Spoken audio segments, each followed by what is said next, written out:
అదే RTV app వార్తల్ని క్షణాల్లో చదివే అవకాశం ఉంటుంది. ఒక న్యూస్ పేపర్, ఒక టెలివిజన్ ఛానల్ మీ చేతుల్లో ఎప్పుడూ ఉంటాయి.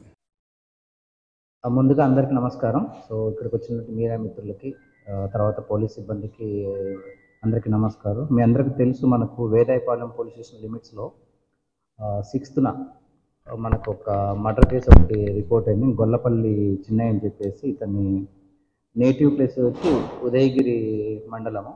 ఇక్కడ ఎవరైతే మనకు డిసీజ్డ్ ఉన్నాడో మనకు వెటర్నరీ అసిస్టెంట్గా చేస్తూ ఈ లోన్స్, అంటే ప్రభుత్వ ఉద్యోగులకు లోన్ ఇప్పిస్తూ ఫైనాన్స్ చేస్తూ ఉండేవాడు.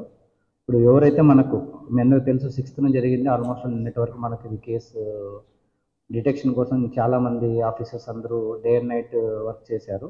ఈవెన్ మీడియా కూడా మనకు చాలా సపోర్ట్ చేసింది ఈ విషయంలో. మనకు ఫైనల్గా ఇప్పుడు ఎవరైతే ఫ్రెండ్ ఎవరైతే ఉన్నాడో శ్రీనివాసులు, సరస్వతి వెంకటేశ్వర్లు అనే అతను ఆ రోజు నైట్ ఎవరైతే అతనితో పాటు బిల్డింగ్లో ఉన్నాడు హౌస్లో, అతనే మనకు ఈ హత్య చేశాడని చెప్పేసి అతను కన్ఫెస్ చేయడం జరిగింది. దీనికి మెయిన్ రీజన్ ఏంటంటే, ఇప్పుడు ఎవరైతే మనకు డిసీజ్డ్ ఈ ఫైనాన్స్ చేయడము, తర్వాత లోన్లు ఇప్పించడం, ఇట్లాంటి వాటిలో మన ఈ టీచర్కి కూడా సో ఆ లోన్స్ ఇప్పించడం, తర్వాత ఇతని ద్వారా వేరే వాళ్ళకి షూరిటీలు పెట్టించి, ఎప్పుడైతే ఈ షూరిటీలు ఇవన్నీ పెట్టించిన తర్వాత ఇవన్నీ చేసిన తర్వాత ఈ ఈఎంఐస్ విషయంలో ఎవరైతే ఇతను షూరిటీస్ పెట్టాడో టీచరు, వాళ్ళు సరిగా కట్టనప్పుడు ఇతను అడిగితే ఇతను హ్యూమిలియేషన్గా మాట్లాడడము, సో ఇవన్నిటినీ సో డే బై డే ఇతనిలో ఒక కైండ్ ఆఫ్ అతని మీద హ్యాట్రేడ్ అయితే ఉంది. బట్ ఏంటంటే ఆల్రెడీ ఇతను క్లచెస్లో ఉండడము, సో లోన్స్ అవన్నీ తీసుకొని ఉండడం వల్ల ఏంటంటే అది ఎప్పుడు తను ఎక్స్ప్రెస్ చేయలేదు. ఆ రోజు నైట్ ఏదైతే మనకు మర్డర్ చేసిన ముందు రోజు, అంటే 5th నైట్ అరౌండ్ 10 o'clock నుంచి వీళ్ళిద్దరి మధ్య ఈ ఫైనాన్షియల్ దానికి సంబంధించి కొద్దిగా గొడవ జరిగింది. సో అప్పుడు కూడా ఇతను హ్యూమిలియేషన్గా మాట్లాడేవన్నీ చూసుకొని నైట్ 12 తర్వాత ఏదో ఒకటి చేయాలనే ఉద్దేశంతో అక్కడ ఉన్న డంబెల్ ఏదైతే ఉంటుందో డంబెల్ తీసుకొని ఫస్ట్ ఒకటి తల మీద ఈ ప్లేస్లో ఒక వెయిట్ వేయడం జరిగింది. అతను ఆల్రెడీ ఆ రోజు కొద్దిగా సిక్గా ఉండడం వల్ల కూడా ఏంటంటే డీప్ స్లీప్లో ఉండడం వల్ల పెద్దగా రెసిస్టెన్స్ రాలేదు అతని నుంచి. ఒక వెయిట్ వేసిన తర్వాత మళ్ళీ దిండుతో స్మాదరింగ్ చేసి తర్వాత 2-3 వెయిట్లు వేయడం జరిగింది.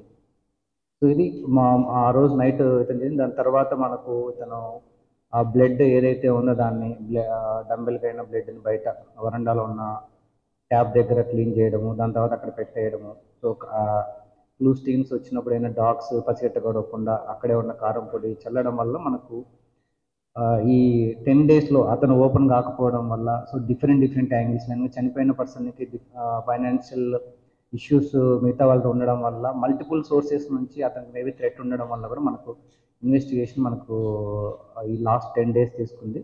బట్ ఫైనల్గా టీమ్స్ అన్నీ కొద్దిగా హార్డ్ వర్క్ చేయడం, ఒక్కొక్క దాన్ని ఎలిమినేట్ చేసుకుంటూ రావడం వల్ల నిన్న మనకు అతను బ్రేక్ కావడం జరిగింది, తనే చేశానని చెప్పేసి.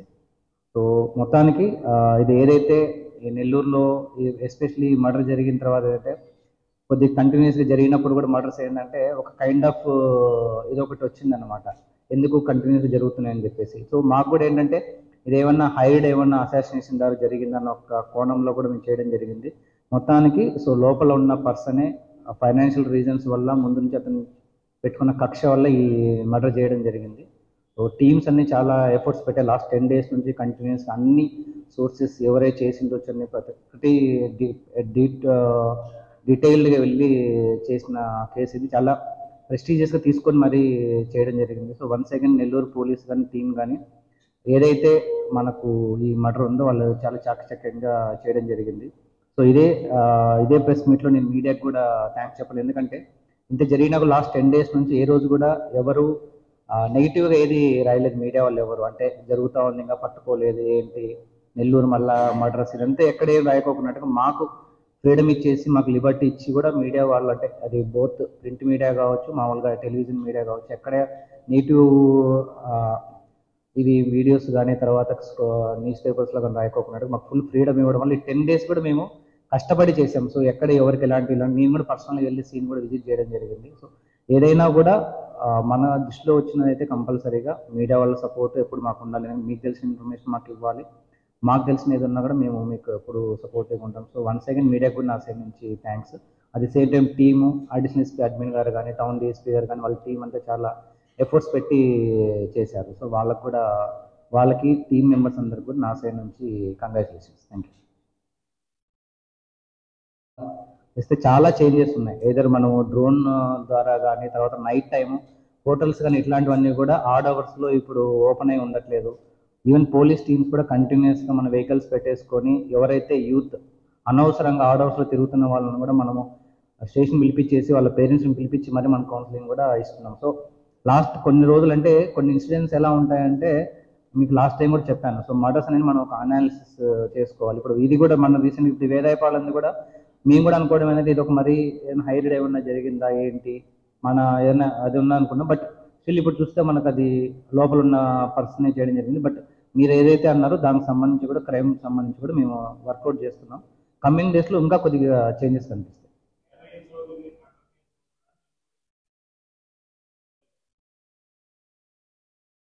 సో దానికి ఇప్పుడు ఏదైతే జరిగిందో సో ఫస్ట్ అనాలిసిస్ చేసుకున్నాం. అంటే ఏ రకంగా వాళ్ళు అటు వెళ్ళారు, ఎవరు అప్రోచ్ అయ్యారు అనే దాని మీద ఫస్ట్ మనం వర్కౌట్ చేసుకున్న తర్వాత మనం ఏదైనా చెప్పగలం. ఎందుకంటే మనకు నిన్ననే విషయం అంటే ఉన్నాళ్ళని తెలిసింది, బట్ ఎగ్జాక్ట్గా ఎలా వెళ్ళారు ఏంటనేది మనం యాక్చువల్గా అనలైజ్ చేసుకోవాలి. ఇది ఆల్రెడీ నేను టౌన్ డేస్ వరకు చెప్పాను. సో మీరు లిస్ట్ పెట్టుకోవాలి. సో ఎవరు వస్తున్నారు, ఎవరు రావట్లేదు మీ దగ్గర ఉండాలి. ఎస్హెచ్ఓలు చెప్పినది కాదు, మీ దగ్గర డేటా ఉండాలి. ఎవరు వస్తున్నారు, ఎవరు మీరు పర్సనల్గా చూసుకొని రాని వాళ్ళని ఎందుకు రావట్లేదు రీజన్స్ మీరు ఐడెంటిఫై చేసుకొని కమింగ్ డేస్లో రిపీట్ కాకుండా చూసుకొని చెప్పడం జరిగింది. ఈ రోజు కూడా మార్నింగ్ కూడా ఇదే బ్రీఫ్ చేయడం జరిగింది. ఓకే, బట్ కమింగ్ డేస్లో ఇవన్నీ ఏవైతే మీరు చెప్తున్న చిన్న చిన్న ఈ ల్యాక్నర్స్ని అవన్నీ 1 by 1 మనం ఓవర్కమ్ చేస్తాం. టైం జరగట్లేదు, సో మన సైడ్ నుంచి రాంగ్ అయి మేము డిఫెండ్ చేసుకోవట్లేదు. బట్ స్టిల్ ఏంటంటే మనం అనలైజ్ చేసుకోవాలి. కొన్ని ఎలా ఉంటాయి, మనం ఎంత చేసినా కూడా కొన్ని సడన్ ప్రొవొకేషన్ జరుగుతూ ఉంటాయి. దాన్ని మనం కన్సిడర్ చేసుకోకూడదు. బట్ స్టిల్ మీరు లాస్ట్ టైం కూడా నేను ఇన్వెస్ట్మెంట్ వాడప్పుడు కూడా చెప్పాను, స్టిల్ మనము డిఫెండ్ చేసుకోవట్లేదు, మేము పర్ఫెక్ట్గా చేస్తున్నాం మా సైడ్ నుంచి మిస్టేక్. బట్ మా సైడ్ నుంచి మిస్టేక్స్ని కూడా ఐడెంటిఫై చేసుకొని కమింగ్ డేస్లో అయితే కంపల్సరీగా చేంజెస్ ఉన్నాయి. ఎస్పెషల్లీ రౌడీ ఎలిమెంట్స్కి సంబంధించి కానీ క్రైమ్ రేట్కి సంబంధించి అయితే కంపల్సరీగా మీరు ఒక డిఫరెన్స్ అయితే చూస్తారు, ఎస్పెషల్లీ టౌన్ ఏరియాలో.